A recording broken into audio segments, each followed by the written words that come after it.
You won't believe what happened when Karen's rich, spoiled daughter started throwing wild parties in my own backyard, right in my pool, without even asking. At first, I thought it was just a simple mix-up, maybe someone else's house. But no, it was my house. And the crazy part, this girl had no idea I'm the police chief in this town. Imagine the nerve, showing up with her loud music, tons of friends, and acting like she owns the place. I kept telling myself to stay calm, but inside I was fuming. How could someone be so careless? So disrespectful? This wasn't just about a pool party. It was about boundaries and respect, things she clearly didn't understand. Karen, her mom, is one of those wealthy women who thinks money can fix everything. They live in a world far removed from the rules most of us follow, and that's exactly where the trouble started. I wanted to let this slide at first. Maybe a quick talk with Karen would do the trick.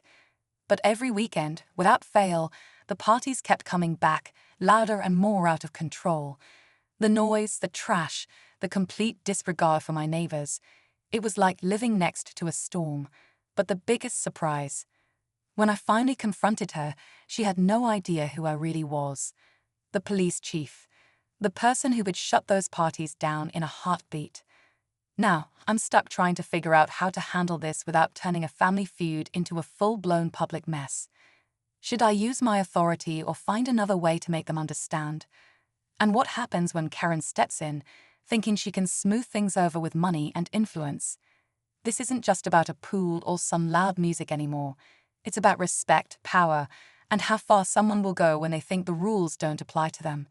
Stay tuned, because what happens next will surprise you, and maybe even teach a lesson no one expected. What made this whole situation even more complicated was how long it had been going on. For weeks, I'd noticed signs: empty beer cans near the fence, loud laughter late into the night, music blasting when everyone else in the neighborhood was trying to sleep. But I never expected the source to be so close to home. Karen's daughter, Jessica, was the kind of girl who always seemed to get what she wanted. She grew up in a bubble of wealth and privilege, surrounded by people who rarely said no. Her parents were powerful, and she acted like rules were just suggestions.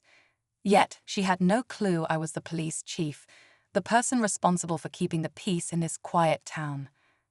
The tension wasn't just between me and Jessica. It stretched deeper into the neighborhood. Some neighbors had started complaining to the city, others whispered about calling the police. But who would believe the chief's own pool was the center of all the chaos? I found myself in this strange position, part authority figure, part victim, and I had to decide how far I was willing to go to put a stop to this. It wasn't just about the noise or the mess. It was about setting a line that no one, no matter how rich or connected, could cross. Karen herself was a tricky character. She wasn't the kind to confront problems directly. Instead, she'd send subtle threats wrapped in polite smiles or try to buy silence with gifts or favors. I could tell from the way she spoke on the phone that she thought her money could fix everything.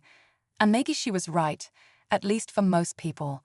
But I wasn't most people. I was the law in this town, whether they liked it or not. And then there was Jessica. I started to wonder if she was just careless, or if there was something more behind her wild parties. Was she trying to send a message?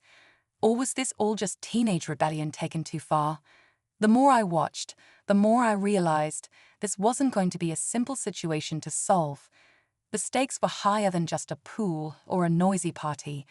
And whatever came next, it was clear that nothing, and no one, would be the same again.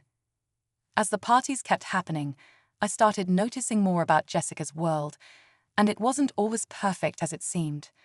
Behind the glamorous Instagram posts and designer clothes, there was a restlessness in her eyes. I caught glimpses of frustration when she thought no one was watching, like she was trapped in a life where she had everything but still felt empty. It made me wonder if these wild gatherings were more than just careless fun. They might be her way of trying to break free from the golden cage her parents built around her. Meanwhile, Karen was trying to keep her family's reputation spotless, but I could see cracks forming in her armor. She wasn't used to being challenged, especially not by someone in my position. I overheard her once, talking on the phone with a lawyer, hinting that if I didn't handle things delicately, there might be consequences. It was a subtle warning, but it made it clear she wasn't planning to back down quietly. The neighbors were growing restless too. Some had started to side with Jessica, admiring her boldness, while others were furious about the disruption. I found myself caught between two worlds, the official duty to enforce the law and the personal frustration of being undermined right at home. It was a delicate balance, trying to keep the peace without making the situation worse. Then there was the question of trust. Could I trust Jessica if I confronted her? Would Karen listen if I tried to reason with her? Or were they both just used to getting their way, no matter who got hurt? The longer this went on, the more complicated it felt. The pool, once a place of calm and relaxation, had become a battleground, one where family secrets, power struggles, and hidden resentments bubbled beneath the surface. I knew something had to give, but I had no idea when or how. The next move could change everything, but until then, the tension only grew thicker. And deep down, I was starting to realize this wasn't just about parties anymore. It was about control, respect, and who really held the power in this neighborhood. Every night I lay awake, thinking about what would happen next. The tension in the neighborhood was reaching a boiling point. Jessica's parties weren't just getting louder, they were getting bigger, drawing in people from all over town. I heard rumors of underage drinking and reckless behavior, things that could spiral out of control fast. But every time I tried to step in officially, Karen's influence seemed to push me back. It was like walking a tightrope with no safety net. One evening, I arrived home earlier than usual, hoping to catch the party before it started and maybe put a stop to it quietly. But when I pulled into my driveway, I saw more cars than ever parked along the street. The music was already pounding, and the backyard was packed with people. Jessica was in the middle of it all, laughing and dancing like she owned the world. But when our eyes met, for a split second, I saw something flicker in her expression. Was it fear or defiance?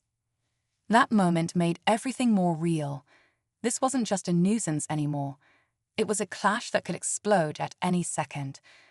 I knew the neighbors were watching, and some had already called the station, hoping for a raid or intervention. But I couldn't just roll up in uniform, not without stirring the hornet's nest in ways I wasn't ready for. Behind the scenes, Karen's calls became more frequent and tense. She demanded answers, trying to find a way to silence the complaints without letting me take control. I could feel the pressure mounting from all sides, the community, my own conscience, and the growing storm inside my house. Every decision I made seemed to risk making things worse. Then, out of nowhere, a message came that changed everything. Jessica sent a text to one of the neighbors, hinting she knew more about me than anyone guessed. Was she planning to use that knowledge as leverage? Or was this a cry for help I hadn't noticed before? The pieces were falling into place, but the full picture was still hidden. What would happen if Karen pushed back harder, or if Jessica's parties crossed a line no one could ignore? The moment of truth was coming, and I was right in the middle of it, unsure if I'd come out on top or lose everything I'd worked for. Just when I thought I had a handle on the situation, everything took an unexpected turn. Late one night, I got a call from one of the neighbors, breathless and worried. Someone had reported seeing strange cars coming and going from my house during one of Jessica's parties. But what really caught my attention was the message attached. I think there's more going on than just wild parties. I didn't know whether to feel relieved or more on edge. Curious and concerned, I started digging quietly, using my position to keep an eye without raising alarms. That's when I discovered something that shook me to the core. Jessica wasn't just throwing careless parties. There was talk about illegal activities behind the scenes. Drugs, unregistered guests, even fights that were barely kept under control. The risk wasn't just noise complaints anymore. It was becoming a serious threat to the entire neighborhood's safety. And all of this was happening right in my backyard. The bigger shock, Karen's reaction. Instead of trying to stop her daughter, she seemed almost defensive, like she was protecting Jessica no matter what. It was clear now that the mother and daughter were tangled in a deeper battle, one that wasn't just about money or reputation, but about control and secrets that neither wanted to reveal. Suddenly, the pressure on me doubled. I was no longer just a police chief trying to quiet a rowdy teen. I was standing at the crossroads of a scandal that could tear apart families and divide the whole community. And with every passing day, the stakes got higher. What made it worse was Jessica's latest message hinting she knew about my identity. And now, what I was uncovering about her parties. Was she planning to use what she knew against me? Or was she silently begging for someone to stop the madness before it all blew up? The clock was ticking, and the quiet tension that had been building was about to snap. Whatever happened next, nothing would be the same again. The night I finally decided to confront Jessica and Karen, everything came to a head. I knew I couldn't let the parties keep putting the neighborhood at risk, and I couldn't allow Karen's influence to keep shielding her daughter from the consequences. I showed up at the house, not in uniform, but with the weight of my position clear in my mind. Jessica was by the pool, surrounded by friends, the energy electric but tense. When I stepped forward and revealed who I really was, the shock on her face was undeniable. She looked like she had just realized the game had changed. Karen arrived shortly after, her expression a mix of anger and desperation. She tried to bargain, to use her power and promises to silence me, but I was firm. This wasn't just about parties anymore. It was about safety, respect, and accountability. I laid out everything I had discovered: the underage drinking, the drugs, the fights. I made it clear that this had to, not because I wanted to punish Jessica, but because it was tearing apart the community. Jessica's defiance finally broke, and for the first time, she admitted the pressure she felt living in her mother's shadow, the loneliness that made her crave attention, even if it came in the form of wild parties. Karen, too, finally dropped her facade, confessing how she had tried to control things from behind the scenes, afraid of losing everything. It was raw, painful, but real. Just when I thought we were reaching some understanding, Jessica dropped a bombshell. She revealed she had recorded some of Karen's own questionable business dealings, the very things Karen had tried to keep hidden. It was clear now that this was bigger than a spoiled daughter or a protective mother. The family was tangled in secrets and power plays that went far beyond the neighborhood. The room went silent. I realized then this wasn't just a story about parties and police. It was about a family caught in a web of secrets, one that could pull all of us down if we weren't careful. And as I looked at Jessica and Karen, I knew the real challenge was just beginning.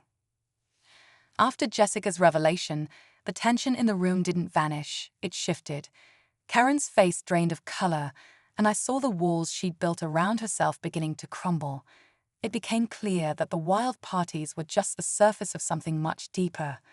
A family struggling with secrets and power that had been kept hidden for too long. But in that moment, I realized something important. Sometimes, the biggest battles aren't between neighbors or authorities, but within families themselves. I decided to handle things differently from what anyone expected. Instead of immediately bringing down the full force of the law, I arranged for Karen and Jessica to get help. Professional support for Jessica to deal with her struggles, and legal advice for Karen to face her challenges honestly. The neighborhood needed peace, but real peace comes from healing, not just punishment. Slowly, the parties stopped. Jessica began to rebuild her life, finding new ways to express herself without destruction. Karen started to confront her mistakes, realizing that no amount of money could fix broken trust or respect. The neighbors, once divided and frustrated, started to see that even the most complicated problems could find a way toward resolution. Looking back, this whole experience reminded me that beneath every conflict, there's a human story, full of flaws, fears, and hopes. Being police chief isn't just about enforcing rules. It's about understanding people and sometimes choosing the harder path of compassion.